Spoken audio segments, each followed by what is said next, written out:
ครั้งนี้รายการบัดดี้ไปใส่ไปน้ำกันแม้นจะได้เดินทางด้วยรถจักรข้างทมิตรถือเป็นการท้าทายข้างใหม่อีกครั้งหนึ่งซึ่งทีมงานบัดดี้ของพวกเขาจะได้เดินทางไปเมืองกาสีและหลายคนคงจะฮู้กันดีซึ่งอยู่ที่เมืองกาสีนั่นก็เป็นทางผ่านที่จะขึ้นไปเหนือเป็นจุดที่แวะพักกินอาหารและหลายๆคนอาจจะไม่รู้ว่าในเมืองกาสีมีสถานที่ท่องเที่ยวที่น่าสนใจอยู่เช่นกันระยะทางที่มากาสีนั่นแมนมีทั้งหมด210กิโลเมตรจากนครหลวงเวียงจันทร์หากาสีเส้นทางก็สะดวกดีในการขับขี่แต่ต้องมีสติในการขับขี่เสมอซึ่งพวกเขาใช้เวลาในการขับขี่มาฮอดเมืองกาสีแมน3 กว่าชั่วโมงแล้วก็ได้เข้าไปพักเพื่อเก็บแฮงไว้ไปเที่ยวกันต่อในตอนเช้าของมื้ออื่นเราก็ถือว่าการเดินทางของรายการบัดดี้ไปใส่ของกันซึ่งพวกเขาก็ไปหลายบอนการเดินทางก็มีหลายแบบที่แตกต่างกันไปซึ่งว่าครั้งนี้นี่คือว่าท้าทายหน่อยนึงซึ่งเป็นการเดินทางครั้งทมิตรที่พวกเขาขี่รถจักรเดินทางไกลอีกบอนที่จะไปก็คือเมืองกาสีหลาย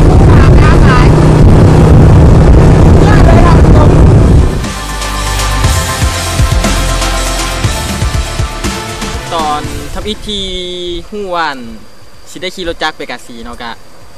แปลว่ากะปกติกะขี่อยู่แต่ว่าอันนี้มันเปลี่ยนเป็นรถซูโม่เอ็กซึ่งว่าเป็นรถที่ว่ารถในเมืองว่าเฮาสิออกไปนอกเมืองได้บ่แต่ว่ากะหลังจากที่ว่าทดลองขี่เบิ่งแล้วกะรู้สึกว่าโอเคเลยจังว่าอัตราการเร่งอัตราเวลาการเข้าโค้งอีหยังสิเวลาเข้าโค้งได้ดีเนียบดีแบบโบมีปัญหาอย่างเลยไปจนฮอดกาสีกับโบมีปัญหาอย่างฝนตกค้ำหน่อยนึงเฮ็ดให้การเดินทางนี้ซ่าไปแต่ว่ากะโอเค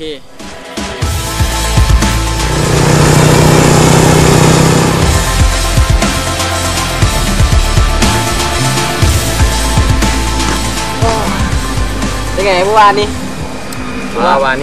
เดินทางแบบทรหดอดทนแน่ละฝนตกค้ำอีกมาฮอดนี่กับประมาณชั่วโมงก่อนมาฮอดนี่ประมาณ7 โมงค่ำเอาออกประมาณแถว 2-3 โมงนี่เนาะแม่นละคือว่าระยะทางเป็นยังไงระยะทางนี่มัน210 ลักแต่เวียงจันทร์มหากาสีคือว่ามาครั้งนี้ไม่ละต้องขอบใจกับ Honda เนาะที่ว่าสนับสนุนการเดินทางแล้วก็พวกเราก็ได้มาพักอยู่ที่ทันทับเสร็จถือว่านอนสบายขนาดวันนี้มาเมื่อยมื้อนี้เขาจะไปต่อมื้อนี้นี่มีแผนว่าเขาจะไปที่บ่อน้ำอุ่นเขาไปบ่อน้ำอุ่นได้แล้วซึ่งอยู่ในเมืองกาสีเนาะเพราะว่าหลายๆคนนี่ขี่ขึ้นเหนืออาจจะแวะกินข้าวอยู่กาสีแต่ว่าอาจจะบุกเคยมาก่อนว่าอยู่ที่กาสีที่สถานที่ท่องเที่ยวแม่แล้วหลายแห่งกันเดี๋ยวมาสุดนี้เราจะพาไปเที่ยวชมสถานที่ท่องเที่ยวในเมืองกาสีนี่ว่ามีบ่อนไหนแน่ที่น่าสนใจจะไปเที่ยวชมให้เบิดเลยแต่ว่ามื้อนี้เขาจะไปที่บ่อน้ำอุ่นก่อนเนาะนี่โดยไส้นี้ Honda Sumo X คือว่าการเดินทางมาตั้งแต่เวียงจันทร์จนฮอดกาสีเนาะ Sumo X คันนี้สุดยอดเลยน้ำมันไปกับ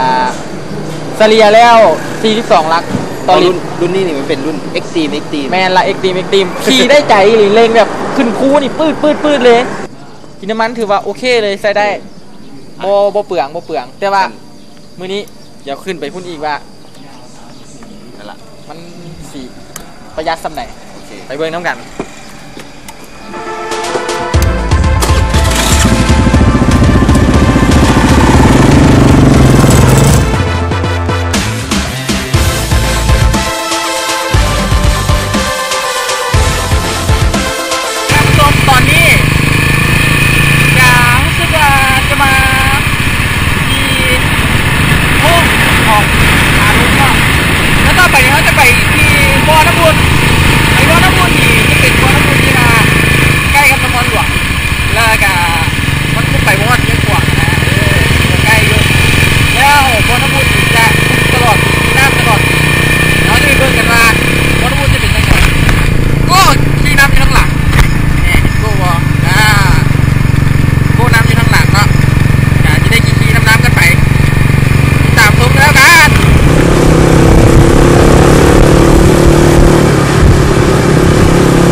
แล้วการที่ว่าเขาขี่รถ รถจักรแบบว่าเป็นกลุ่มแบบว่าไปกัน2คนกับโก้สิเนาะบรรยากาศที่ว่าเขาอยู่เทิงภูอากาศสดๆแสงแดดอ่อนๆความรู้สึกตอนนั้นนี่แบบว่าบรรยายบ่ได้เลยบรรยายบ่ถูกเลยว่าความรู้สึกมันแบบรู้สึกดีหลายถ้าว่าผู้ใดบ่ลองนี่บ่ฮู้ในการเดินทางครั้งนี้ว่าประสบการณ์ใหม่ที่ว่าขี่รถไกลกว่าเก่าขี่รถขึ้นภูแล้วก็ขี่ด้วยคันนี้หรือว่าก้อนแมงยอดไปจะน้ำมันก้อนเลยเร่งแบบสบายเลยพูดจะเป็นน้ำเดินที่บริการ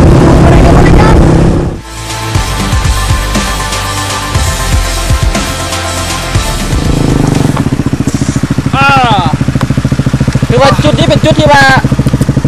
เบิ่งเห็นวิวธรรมชาติที่ว่างามหลายเลยอีโก้ว่าตามเส้นทางที่เขาขี่มานี่เรียกว่าเห็นสายภูงามเหยียดเลยแล้วก็แม่นภูสูงธรรมชาติงามโอ้สุดยอดชมวิวกันป่ะชมวิวก่อน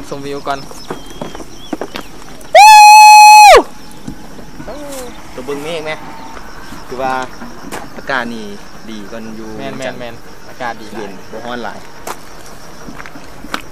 อากาศเย็นอบอุ่นท่านผู้ชมแล้วเดี๋ยวจะไปแช่น้ำอุ่นกันแช่น้ำอุ่นแต่เพิ่นว่าสิเพิ่นว่าน้ำอุ่นสิมันสิมีความร้อนหลายขึ้นในตอนยามหนาวแม่นแล้วอากาศเย็นมันจะหนาวมันจะอุ่นหลายช่วงนี้ก็อุ่นอยู่แต่ก็จะบ่อุ่นปานใดไปเดี๋ยวเราไปกันต่อเลยดีกว่าไปกันต่อเด้อน้องเอ้ยคือว่าการเดินทางพวกเขาจะได้ขึ้นไปทางเหนืออีกไปทางเลขที่13เหนือคือว่าสุดยอดเลยบรรยากาศพวกเขาเห็นสายภูคือตามเส้นทางเนาะจะมีสายภูแบบยังใหญ่ยาวสุดสายตาเป็นธรรมชาติเป็นภาพธรรมชาติที่งามขนาดเลยที่แบบว่าพวกเขาแต่ละเทื่อนี่ขี่เดินทางขึ้นเหนืออาจจะขี่รถเมล์บางทีอาจจะไม่ได้เห็นแบบเต็มที่คือว่าการขี่รถจักรครั้งนี้พวกเขาได้สัมผัสกับธรรมชาติแบบเต็มที่เลย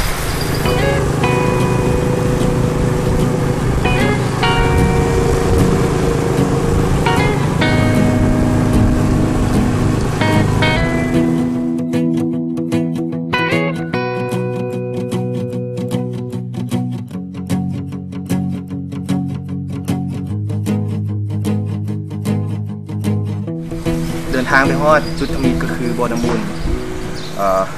ซึ่งยูฮันนี่ก็จะมีร้านอาหารแล้วจะมีบ่อน้ำอุ่นที่ผู้คนที่ไกลมาทางนั้นก็จะจอดเพื่ออาบน้ำอุ่นแล้วก็กินอาหารที่ร้านอาหารที่นี่นี่ที่ว่าบ่อน้ำอุ่นนี่เป็นบ่อธรรมชาติเกิดจากธรรมชาตินี่คือบ่อน้ำอุ่นมันต้องเพื่อบอกว่าอุ่นเพิ่นเฮ็ดเอาอย่างนี้เนาะแม่นแล้วเป็นหินผาที่ว่าเพิ่นเอามาก็ขึ้นแต่ว่าน้ำนี่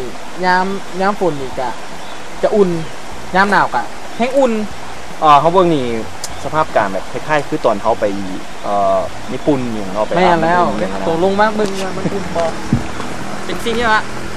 ทุกคนนี่ว่าขึ้นไปเหนือเนาะบางคนก็ขี่กายไปกายมาล่ะบ่ได้แวะว่าบ่อน้ำอุ่นหั่นเป็นจังได๋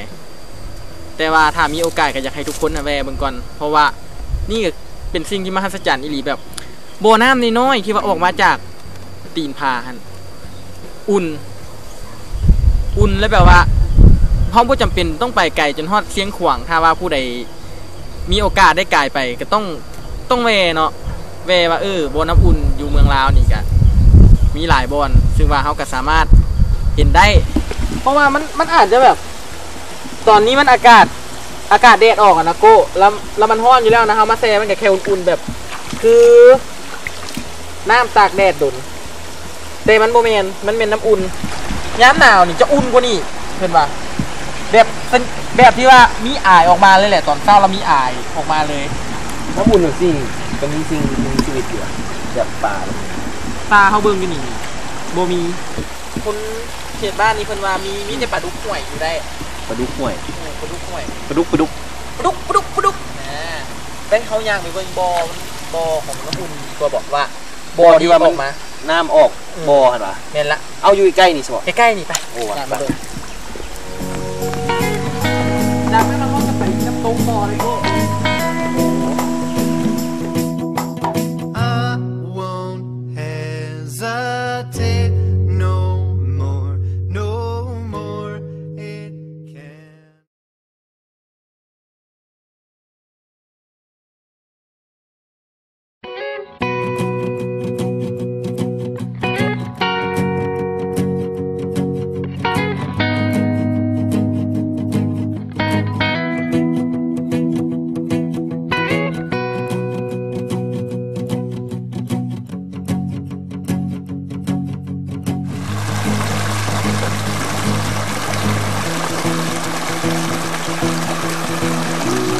ฮ้อนตัวนี้ฮ้อนลองมึงฮ้อน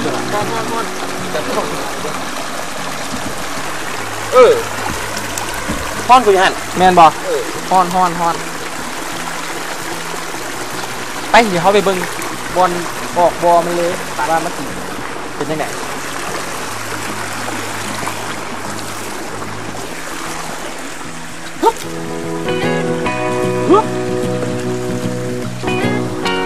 แห้งว่ะ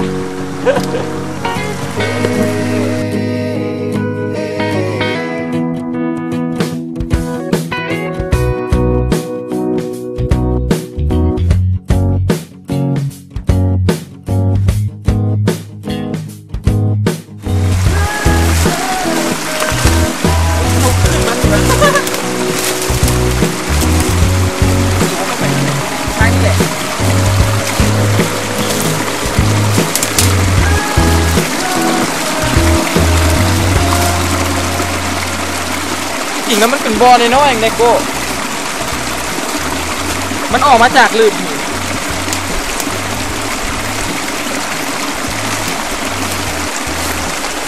ใช่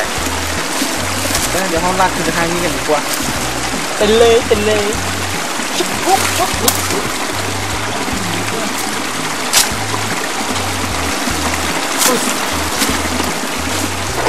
ก็นี่ว่ะบ๊อบที่ว่าเป็นบ่อบ อลที่ว่าหน้าออกมาลากอะไรลงไปลุ่มเป็นบอล บ่ น้ นี่ อย สิฮ้อนสำเร็จว่ะ จังหวะมองมือ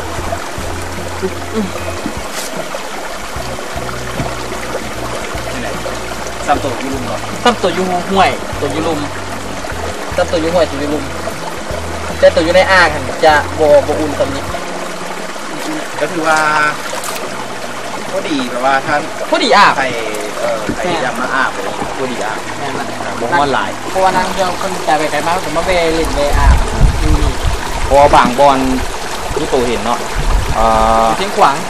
มันมีบอลฮ้อน เพราะว่าพูดจนลวกไข่ได้ จนลวกไข่ได้ ต้มไข่ได้เลยเขาอยากไปยูนใกล้ๆบ่อน้ำฮ้อนอยู่เสียงขวางเลยเพราะว่าเขาขี้ข้านดังไฟต้มไข่เอาไข่ไปต้มแล้วกาบว่าเธออยากกินมีอยากกินมีกับมีจะไปตักน้ำอยู่บ่อน้ำฮ้อนมาใส่ต้มมีเพราะนั่นสิเลยเขาอยากไปยู อยู่เนาะเดี๋ยวมึงเขาตรงโตไปอยู่เลย ว่าเดี๋ยวมีโอกาสเข้าไปแน่นอนเสียงขวางแม่ละบ่อน้ำอุ่นบ่อน้ำฮ้อนเพราะว่าผู้สาวบางนั้นเก่งเลยแม่ละทำงานบางเก่งต้องเฮียนก็ได้เปรมเฮียนก็เก่งหลังจากนั้นเขาก็ไปที่ตาดน้ำยอนตาดบ้านน้ำแม่นตาดบ้านน้ำแกนการเดินทางข้างน้ำอิฐซึ่งว่าประชาชนแถวนั้นเพิ่นบอกว่าโอ้ยมันบ่ยากใช้เวลาเพียงแต่30 นาทีก็ฮอดแล้วพวกเขาก็ดีใจว่ามาฮอดนี่เขาต้องได้ไปมันเป็นสถานที่ท่องเที่ยวที่ว่ายังบ่ทันได้มีเอกชนหรือว่ายังบ่ทันได้มีภาคส่วนใดไปสัมปทานหรือว่าไปบุกเบิกเทื่อเนาะตอนนี้นี่รู้สึกว่ามันจะเป็นแบบว่าบุกเบิกใหม่นะน้องโกดเนาะ ชาวบ้านเพิ่นมาเห็นให้เห็นสวน แม่นละถ้าบ่มายามนี่เขาย่าต้องได้ทางหญ้าไปเองเลยนี่ ใครแต่ว่าอันเส้นทางเข้าไปกับบ่ยากหลาย แม่นแล้ว เขาไปน้ำตกอย่างก่อน น้ำทุกตาดบ้านน้ำยอน้ำแกน น้ำแกนนะ น้ำแกน เพิ่นว่าอยู่แถวตีนภูใช่ โอ้นี่นะ ใกล้ ตีน นี่ พู นะ นี่นะใกล้นี่นะตีนพูนี่นะ ก็ไปกลับครึ่งชั่วโมงเด้อ ไปครึ่งชั่วโมงมาครึ่งชั่วโมง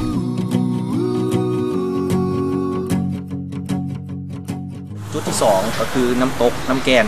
ตัวนี้นี่เว้าถึงความลุยนี่สุดยอดที่กันเพราะว่าพวกเขาจะได้ย่างไปอีกย่างปลาตัวนี้ย่างปลาประมาณ2 กิโลเมตรหรือว่าทำอีนี่พวกกระบอกก็คิดว่า2 กิโลเมตรซื่อๆบ่ได้ยากสำใดนะแต่ไปย่างตัวจริงพวกเขาก็มันก็เป็นป่าที่มีหัวส่วนของประชาชนอยู่ในเขตนั้นแล้วก็ธรรมชาติต้นไม้ธรรมดาทั่วไปแต่ว่า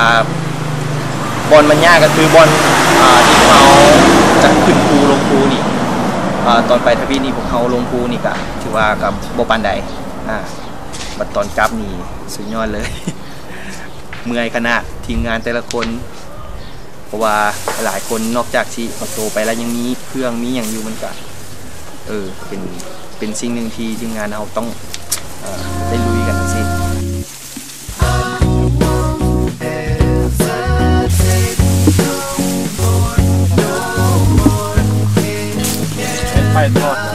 มาฮอดเส้นทางนี้ก็จะได้บุกๆหน่อยนึงนี่ยาก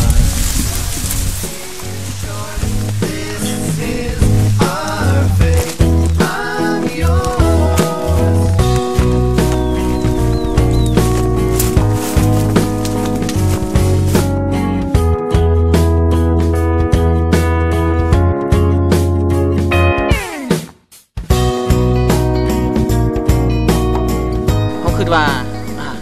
จังไดบัดดี้เขาก็มาแล้วเขาต้องลุยให้มันถึงที่สุดแหละไปตอนไป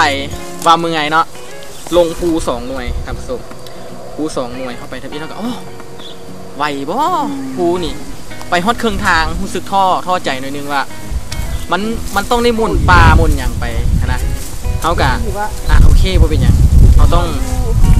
สุดๆแหละเพื่อทานผู้ชม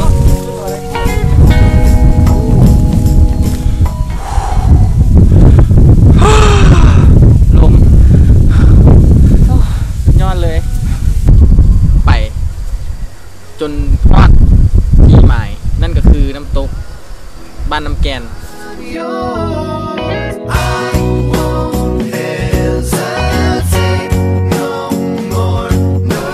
ง่ายมากแขนบอกเลยคำเดียวอะเมื่อยแบบตัวนี้การเดินทางแมนแอดเวนเจอร์หลายเนี่ยกุ๊กนะตอนลงนี่รู้สึกเหนื่อยคำนี้เนาะแต่ตอนขึ้นนี่บอกเลยว่าคูณอีกกิ๊บเครื่อง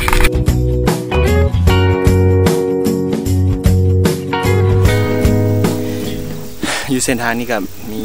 ป้ายง่ายหลายคันคายได้บาทมาหญ้าบาทไปต่อ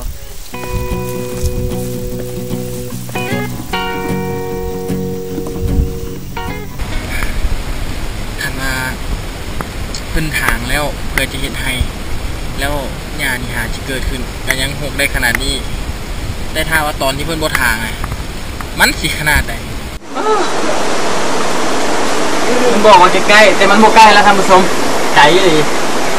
ลงขันลงเลยท่านนี้เดี๋ยวขากราฟท่าเบิ่งว่าสิเมื่อยสำไหนมันจะได้ขึ้นไป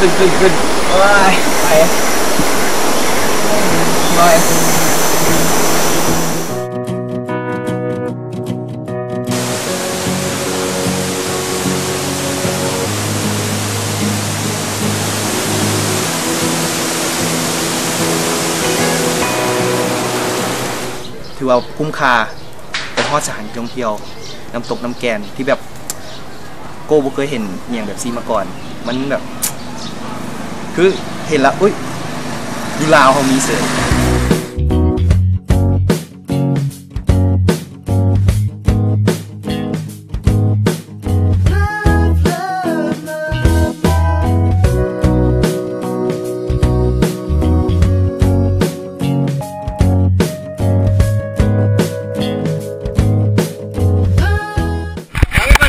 จะงามเท่าไหร่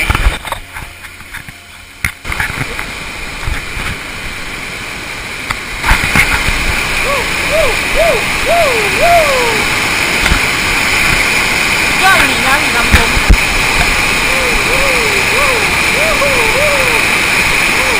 นี่ยังอยู่ไม่นอนเดียว Our time is short. สถานที่แห่งหน้านี้ถือว่าสุดยอดเลย มันยังคงความเป็นธรรมชาติคงความเป็นเพื่อว่าจังไดความที่แบบว่ามันบ่มีขี้เหงื่อบ่มีอีหยังที่ว่าไปบุกลุกน้ำตกยังเป็นน้ำตกที่ใสๆอยู่เนาะแล้วก็เป็นน้ำตกที่แบบว่าเย็นไปหันฮ้อนๆลงไปที่หน้ามันรู้สึกแบบเย็นขึ้นมาทันทีเลย แล้วความเมื่อยความอย่างที่ว่าเฮาย่างลงภูไปเนาะก็แบบเศร้าปั่นปิดทิ่มเลยนะท่านผู้ชมตอนนี้ก็นาน้ำตกนี่รู้สึกว่ามันจะมีถ้ำวิวกะงามหลายอีหลี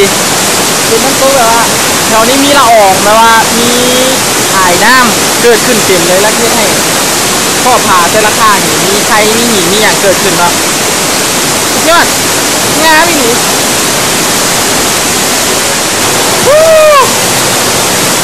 น้ำที่นี่เจ๋งขนาดเลยตอนนี้บล็อกพร้อมแล้วที่จะโดดน้ำให้ทางชมเบอร์กัน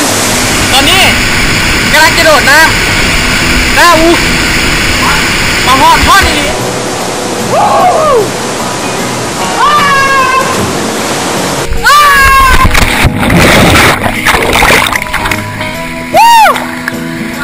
ฮักอีหลีเดี๋ยวเราจะลอยเข้าไปบนที่น้ำตกกันก่อนท่านผู้ชมไปน้ำตกน้ำตกน้ำต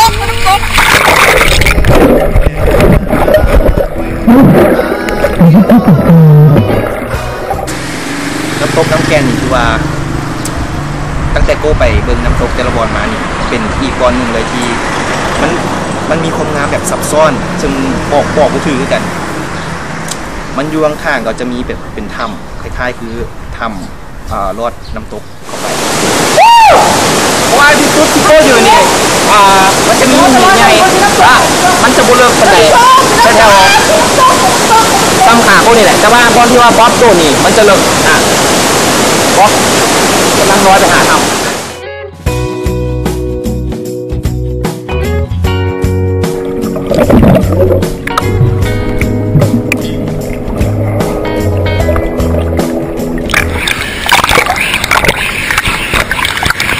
คือคนทำคุณผู้ชม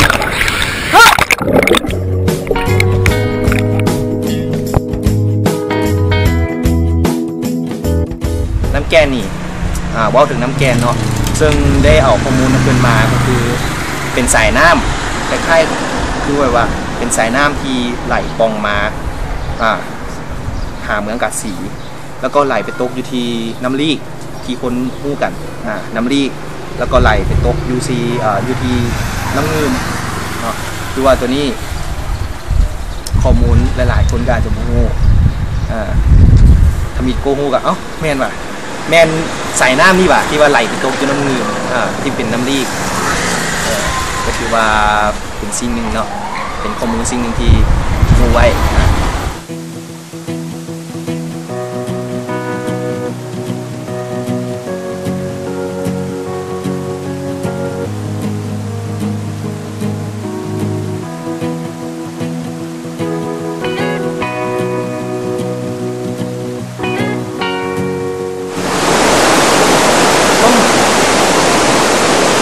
ท่านผู้ชมหลังจากที่ว่าเล่นน้ำเมื่อกี้นี้น้ำหน่อยก็รู้สึกว่าเย็นหลายยางข้ามภูมา2 หน่วยค้อนมาเล่นน้ำเย็นรู้สึกเริ่มมีพลังขึ้นมาขึ้นแล้วและตอนนี้รู้สึกว่าโก้กำลังงวนกับการจับปลาเพราะต้องการยกปลาหลายพวกท่านได้ขึ้นจากน้ำวันนี้แต่ว่าบอบดิโบไหวขอขึ้นก่อนแล้วเดี๋ยวเขาจะกล้าไปกินข้าวกันหรือว่ามาฮอดนี่กันหรือว่าสิ้นสุดจากการมาเที่ยวชมตากบ้านน้ำแกนบ้านน้ำแกนถือว่าสวยงามหลายท่านผู้ชมเพราะว่ายังไม่ได้มีใครมาสัมปทานก็เลยว่าทางมาอยากยุ่งยากหน่อยนึงแต่ว่าอนาคตนี้น่าจะเป็นแหล่งท่องเที่ยวที่ว่าดึงดูดนักท่องเที่ยวมาที่เมืองกาสีของพวกเรานี่ได้หลายพวกควรเพราะว่าธรรมชาติที่งามดีก็ไปกินข้าวปะ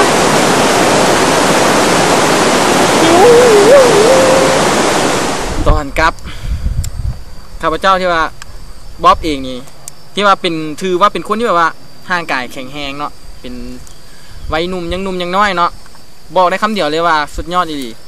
ย่าง59ต้องได้พักผ่อนอีก10วิ59พักผ่อน10วิใจเฮานี่จะขึ้นไปให้มันฮอดไว้เตะขาเฮาอ่ะมันบ่ย่างนำได้นับถือจิตใจของทาง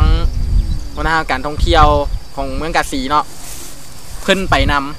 ำเพิ่นก็ไปจนฮอดจุดที่หมายแล้วเพิ่นก็กลับมาเพิ่นนี่อายุสีประมาณรุ่นพ่อของบ๊อบนี่แหละรุ่นพ่อเลยแหละคือว่าเพิ่นไปจนฮอดขึ้นมากะจนฮอดสุดยอดอีหลีนับถืออีหลีเลยแบบการเทคแคร์ของเพิ่นเทคแคร์เฮาดีหลายหรือว่าสถานที่สำหรับมือทวิตดูที่เมืองกาสีที่พวกเขาไปนี่ก็ถือว่าเป็น2สถานที่ที่ท่านผู้ชมน่าจะลองไปสัมผัสเบิ่งเนาะเพราะว่าหลายๆบอนหลายๆเมืองมันก็มีสถานที่แบบนี้ให้เราค้นหากันหลายๆคนคิดว่าเมืองนี้สิมีอย่างบ่นี่ซึ่งโกก็คิดคือกันแต่ว่าเขาต้องไปค้นหากันอย่างเช่นน้ำซกน้ำแกนนี่ก็ถือว่าเป็นอีกสิ่งหนึ่งที่น่าจะไปสัมผัสเบิ่งปัจจุบันเส้นทางมันอาจจะยากแน่แต่ว่าเพิ่นก็มีแผนการล่วงหน้าแผนการในอนาคตที่จะปรับปรุงสถานที่นี้เพื่อให้เส้นทางไปมาสะดวกขึ้นหรือว่าลองไปสัมผัสกันเบิ่งคักหลาย